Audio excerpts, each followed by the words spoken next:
Hi guys! Welcome to our YouTube channel. Today, magluluto ako ng gratin cheese potato. Yum yum!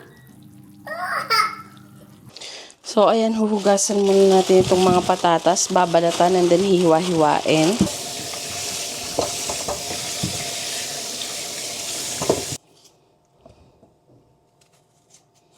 Pagkabalat ko naman itong mga patatas, hihiwain natin siya sa maninipis. Like, hindi naman sobrang nipis. Ganito siguro. Ayan. Ganyan, kanipis. Pwede na to. Bali, hiwain lang natin lahat. Tutunan ko tong recipe na to sa mama ko.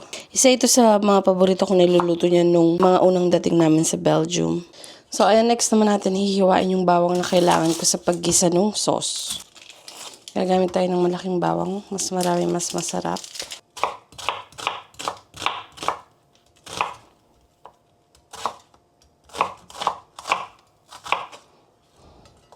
Ayan, nagugutom na tong anak ko. Kaya lulutuan ko na muna siya ng itlog at kanin.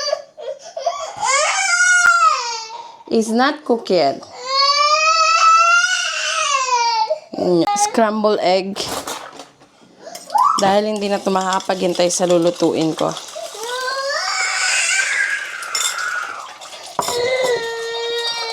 You need to wait, I said.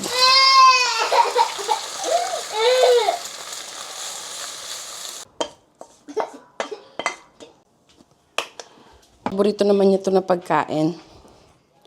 Tignan nyo. Gutom na gutom.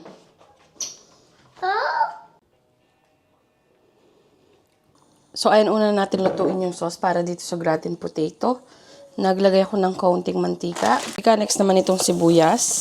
Sunod naman itong bawang. Sunod ko lang ilalagay itong mga speck. Ayan, 2 pack yung ilalagay ko. Ayan, pepper. Hayaan lang natin matusta yung mga speck. Tostado na yung mga speck. Lagay na natin yung cream. Last naman natin ilalagay, ayan, meron ko ditong rosemary. Papadagdag flavor or bango. Yan, okay na to. Ito-try ko ng kaunti kung kailangan ko palagyan ng pampalasa or okay na. Maglalagay ako ng kaunting asin. Yan. Tapos dagdagan pa natin ng paminta. Yan. So, ayan, okay na yung sauce natin. Sarap. Saktong-sakto na. Ayan, habang pinapalamig ko yung sauce, niready ko na rin yung mga iba ko pang kailangan na kagaya na lang itong gratin cheese. Tapos, i-drain ko na rin ito at kukuha na rin ako ng lagayan. At habang pinapalamig ko rin yung sauce, ayan, magpipreheat na ako dahil medyo matagal magpreheat itong oven namin. So, ilalagay ko forced air, 180 degree, tapos preheat. Yan, medyo matagal to, mga 10 to 15 minutes. Ayan, i-drain ko na itong mga patatas na hiniwa-hiwa ko kanina. Paan natin dyan. Lalagay lang ako ng kaunti. Tapos, sunod natin ilagay yung mga patatas. Lagay natin na ganyan. Hilera lang natin sila ng mabuti.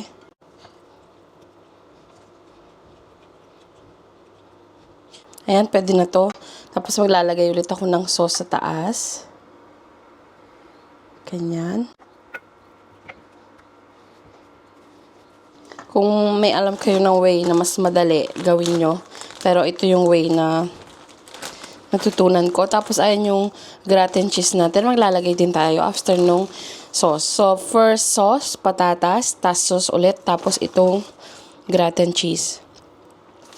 Bali, same procedure lang. Hanggang sa maubos yung patatas nyo, yung sauce and yung cheese. Ayan, last layer na tayo ng patatas. Bubuhos ko na ng ganyan. Bubuhos ko na lahat dito yung natirang sauce. Nakakaunti na lang. Ayan. Spread lang natin ng maayos. Last, ayan, sprinkle natin itong cheese sa taas. Gratin cheese ulit yung gamit ko. Mas okay talaga kung makapal yung cheese sa taas, kaya ilalagay ko na lahat. So, ayan, hindi siya tinipid sa cheese. Nakadalawa ako ng balot na cheese. Bali, inihintay ko pa yung oven na mag-preheat. And habang hinihintay ko, ipapartner namin sa gratin cheese potato itong mga legs, chicken legs. Bali, imamarinate ko lang to sa patis and lemon. Tapos, i-air fryer ko. Ayan, tapos na kumain si Baby Aiden. Kaya bigyan natin siya ng dessert. At ang dessert niya ay watermelon!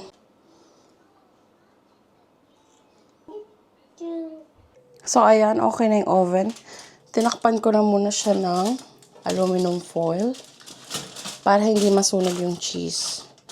Kasi kailangan muna natin maluto yung patatas. Tapos mamaya alisin na lang natin siya for the last 30 minutes para yung taas mag-brown siya. 60 minutes muna.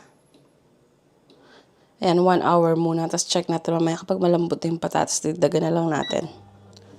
So, ayan, okay na to. Waiting na lang.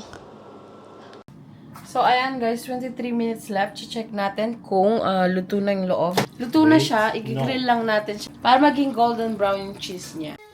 And chinek ko na rin yung chicken sa air fryer. Malapit na maluto. Grill natin. Okay, baby. Dito na sa bahay si Bebe. Siya na yung maglalagay dahil sobrang init. Hey, Dan.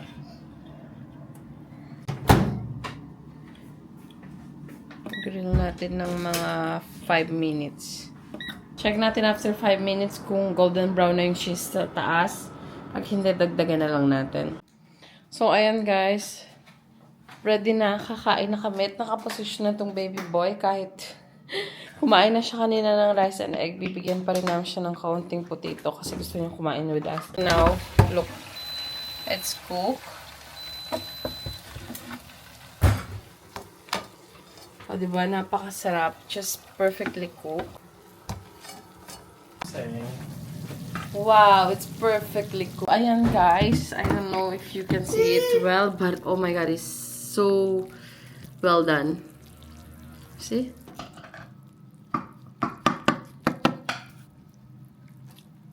I'll cut like into 4.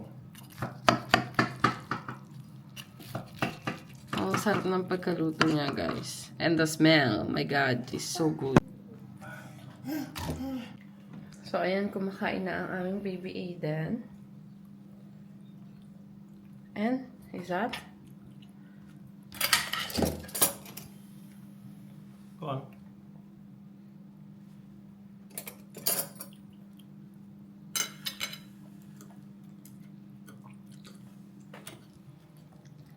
He loves it. And Dada, how was it? I don't know, actually. Aiden tried it first. Really good. It's very nice. Well done, Mama. So, ayan guys, try natin.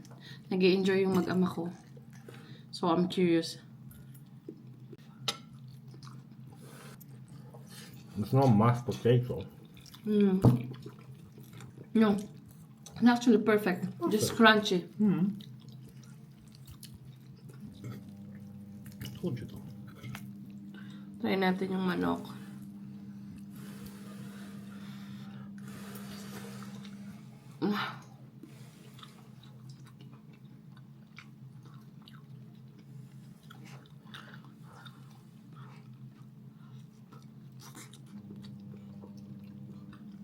Jesus, this boy loves it.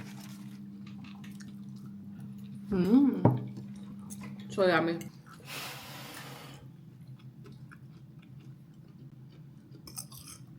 Oh.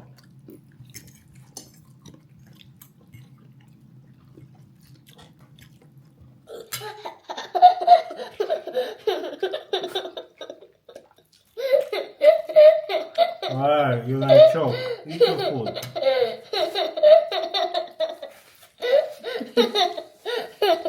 What did it put on you? That is so Put funny. some potato. I mean, he thinks it's funny.